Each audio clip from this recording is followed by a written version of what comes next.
Hi! In front of me is TCL NxtPaper 10s, and today I would like to show you how you can change theme of this device.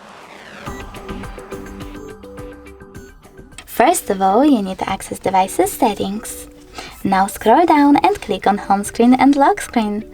After that, tap on themes and select apply under the best one. I will go with square style. Then click apply in the pop-up and wait. As you can see, theme of my device has changed, but you can always hold your device's display instead, select themes over here, tap on apply, and just apply one more time. Thanks so much for watching. If you enjoyed this video, don't forget to leave a like, comment, and definitely subscribe.